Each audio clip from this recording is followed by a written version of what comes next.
the beginning. Talk about how you both got into this, because the amazing thing about this is you had never really met. We met for the first time after the movie. Yeah, after the movie was done. And for me, my process was very much different than Jason's in that in 2001, I was just starting in the business. I was, for the first time, hired on a project. And I found this book review of Walter Kern's book, and I fell in love with it, and I was obsessed with it in the same way that Jason was. At that point, I tried to sell it, and in fact, it came down to us and Fox 2000. Being new to the business and being hungry and stupid, I had already written half the script, which of course guarantees that it's never going to go your way. So it went to Fox 2000. I, like a complete dumbass, finished the script, even though we didn't have the rights. I put it on a shelf. 18 months later, I get a call that they never cracked it at Fox 2000. Are you interested? I said, I actually have the script. We ended up then selling it to DreamWorks. And then, you know, through there, that was sort of my initial involvement. I did work on it, and then I went to go work on Longest Yard. And literally, that was 2003. So, I mean, there's this huge gap. And then Jason came on and did his years of work. And, you know, and I can tell you one of the proudest moments for me was seeing the movie for the first time.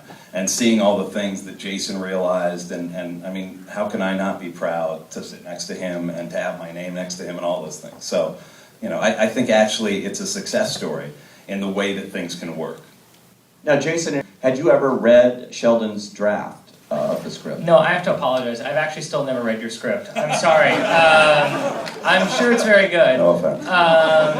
I did read, there was even another writer between us named Ted Griffin, who wrote a draft, and I did read his script at one point, and there was this wonderful line in it that I actually always attributed to him, and I later found out that you wrote. Steve Carell fired Conan O'Brien the other night using your line of dialogue. You know, anyone who's ever set the world on fire, has sat where you're sitting right now. So yeah, it was really cool. I mean, basically, my involvement came this way. For 5 years, I was trying to get Thank You for Smoking made. My career started when I started making short films. I started bringing short films to film festivals. That's how I got my agent. And when I got an agent, he said, what kind of movies do you want to make? And I said, I want to make Thank You for Smoking. I wanted to make one film. That was it. And he looked into the rights and he said, well, Mel Gibson owns the rights to Thank You for Smoking. He's planning on starring in it and directing it. And then hired a series of writers. And the project was basically dead. And I kind of begged them to let me write a draft. I wrote a script for Thank You for Smoking. And when I turned it in, they had no notes, and I thought, oh wow, this is going to be a lot easier than anyone ever said.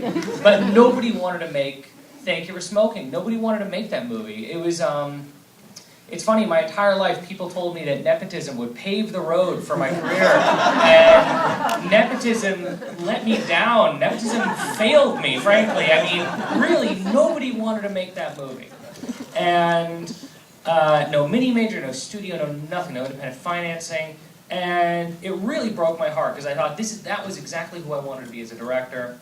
And I continued to make short films. I started directing commercials, and in looking for something else to do, basically I was getting offered films to make, but I remember there were things like Dude, Where's My Car was offered to me twice, and that was like a really tough moment because it was an opportunity to direct a feature film, and that's the dream, to be on set, directing a movie that's going to be in theaters, a movie that you can go out and buy a ticket to.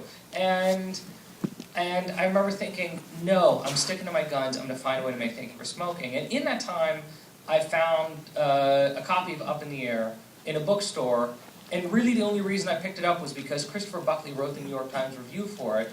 Buckley wrote Thank You for Smoking, and there was a quote right on the cover of the book by him.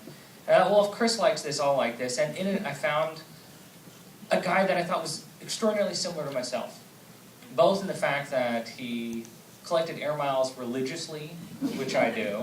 I have the sickness. I've heard this. Yeah.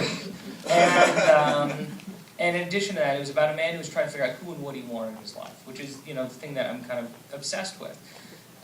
So I began working on this screenplay, and I actually sent it to my dad, and I said, Dad, you got to buy this. This is great. It's the one time in my life I said, you got to buy this. I can't buy this for myself, but you should buy this for yourself. And I wrote 30 pages of script, and I said, this is kind of what I'm thinking. And he bought it, and then started working with Nick and Ted Griffin, basically, on this screenplay. Not me. And over that time, I basically just continued to write. I continued to write my screenplay for Up in the Air as my father developed his own screenplay with Nick and Ted. And then something miraculous happened. My agent called me one day and said, there's a guy named David Sachs. He's one of the creators of PayPal. He and his partner sold PayPal to eBay for $1.5 billion. And now they want to make movies. And they're libertarian, and they love Thank You for Smoking. And literally this guy from Silicon Valley wrote a check for $6 million and financed Thank You for Smoking. And that was the beginning of my career. And so I stopped working on Up in the Air, and I made Thank You for Smoking. Once I was finished with Thank You for Smoking, I came back, I started doing some more work on Up in the Air, and I got another call. This time was from a friend who said, hey, there's this script you gotta read. I said, oh, what is it? He said, it's a teenage pregnancy comedy written by a former stripper from Minneapolis. That sounds perfect for me. That, of course, was Juno, and Juno was a screenplay that changed my life. That was one of the best scripts I ever read. And it had that quality that, as a director, every great screenplay asks for me, which is, if I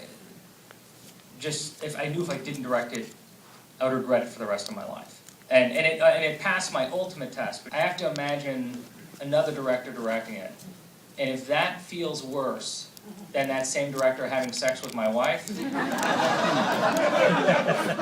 know I need to direct this film. And Juno had that quality. So I directed Juno, and when I finished Juno, I finally came back and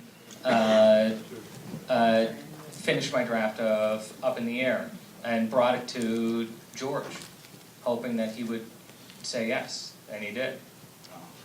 It's an insanely long journey. You think about it, you starting back in 2001, and I really finished my draft in August of 2008. It speaks to the idea of how you have to kind of follow your passion. And you both took that novel, which you obviously both really related to in a strong 100%. way, in a very personal way, I guess. Very much so. But you also looked at that novel and came up with structural changes, with some similarity of adding characters. I've adapted now 7 books, and one thing they all have in common, and I won't group Walter Kearns in this, with the exception of Walter Kearns' book, they're all pretty bad books. And what I mean by that, I say it jokingly, but I didn't feel beholden to what was there, which I think gives you a great latitude and freedom as a writer. I'm terrified of the Horse Whisperers and the Twilights, because then there's someone waiting for that moment on page 204 when the star-crossed lovers come, and God damn it if Sheldon Turner or Jason Reitman doesn't give it to him. So what was great about Walter's book was the character. I mean, what grabbed me in reading that New York Times book review was his job. I thought I was obsessed with Jerry Maguire. I still am. I love that movie. I love the redemptive elements of it. Yeah, for me, Thank You for Smoking was always an anti-Jerry Maguire, which was, it's very true. What if Jerry Maguire was the head lobbyist for big tobacco? That's why. This actually, if I could interrupt for one second, this was kind of the interesting part of our meeting, is that it's so strange to meet someone when the process is done and realize how, because you have to understand, when our credits first go up on the screen for the first time and they say, okay, you're going to be co-credited this guy, it's like, who's Sheldon Turner? That's kind of the initial reaction, oh, I guess so. Oh, all right, I guess we're going to be co-credited on this movie.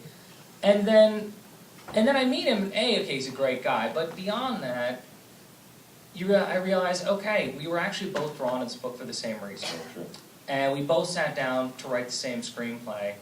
And you begin to realize, okay, so even though we never sat in the same room and never shared a keyboard, we actually did somehow write this movie together.